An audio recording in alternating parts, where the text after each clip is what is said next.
ماذا لو غاب المصلحون أو توقفت جهود المصلحين في هذه الحياة؟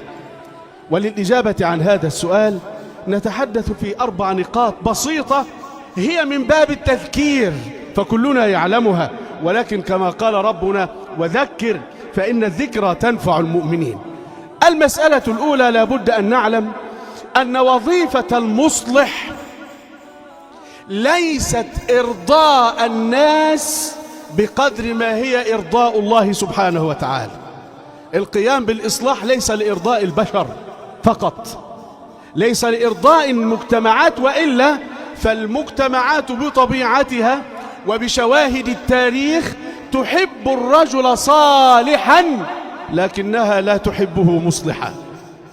سيدنا الرسول صلى الله عليه وسلم 40 سنة مشهور بين قومه بالصادق الأمين، مشهور بين قومه بشدة الأمانة وكمال الخلق، مشهور بين قومه بأنه العاقل الرشيد، حتى إذا اختلفوا في وضع الحجر الأسود بعد أن بنوا الكعبة ارتضوا به صلى الله عليه وسلم حين كان أول داخل عليهم وقالوا: ارتضينا الصادق الأمين. فلما جاءهم النبي صلى الله عليه وسلم برسالة الإصلاح قالوا: ساحر كذاب، قالوا: مجنون، قالوا: يفرق بين الولد وأبيه والزوج وزوجه، وقالوا فيه ما قيل في بقية الأنبياء السابقين. لماذا؟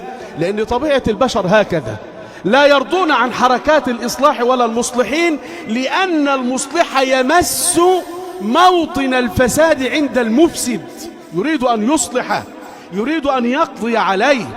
المصلح يريد أن يأخذ بيد الناس من الضلال والمخدرات والزنا والفجور، وهذه تمثل مكاسب لأناس معينين لا يريدون أن تقل هذه المكاسب.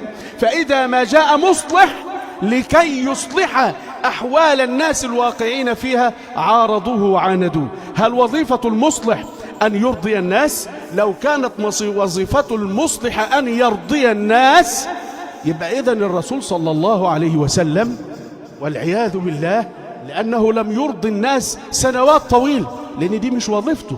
أما وظيفته الأولى إرضاء الله سبحانه وتعالى. المصلح دي وظيفته الأولى. مع ذلك يسعى للإصلاح بكل ما أوتي من قوة. هل الناس إذا رفضوا جهود مصلح ما يتوقف؟ لا. عايز تعرف الدليل على كده؟ اعرفوا من سيدنا نوح. وسيدنا نوح من أولي العزم من الرسل، اللي ربنا قال للرسول صلى الله عليه وسلم: فاصبر كما صبر أولو العزم من الرسل. أولهم سيدنا نوح. ماذا قال الله عنه؟ قال: رب إني دعوت قومي ليلا ونهار. الصد شغال بالليل يدعو بالنهار، الإعراض شغال بالنهار يدعو بالليل. قال: رب إني دعوت قومي ليلا ونهارا فلم يزدهم دعائي إلا فرارا. يسكت عن الإصلاح مع هذا؟ لا، ليست وظيفته إن الناس إذا قبلت به يستمر وإذا لم تقبل يتوقف، إنما وظيفته البلاغ، الإصلاح، نشر رسالة الإصلاح. قال: رب إني دعوت قومي ليلا ونهارا فلم يزدهم دعائي إلا فرار، وإني كلما دعوتهم لتغفر لهم جعلوا أصابعهم في آذانهم واستغشوا ثيابهم وأصروا واستكبروا استكبارا، ثم إني دعوتهم جهارا، ثم إني أعلنت لهم وأسررت لهم إسرار. في إيه لسه من وسائل الإصلاح لم يستعمله سيدنا نوح؟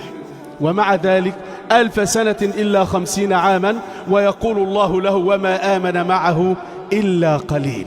هل القلة تعني التوقف؟ لا، لأن ليست عملية أو ليست وظيفة المصلح إرضاء الناس، وظيفته إرضاء الله، ثم القيام بالإصلاح، وبعد ذلك إن عليك إلا البلاغ.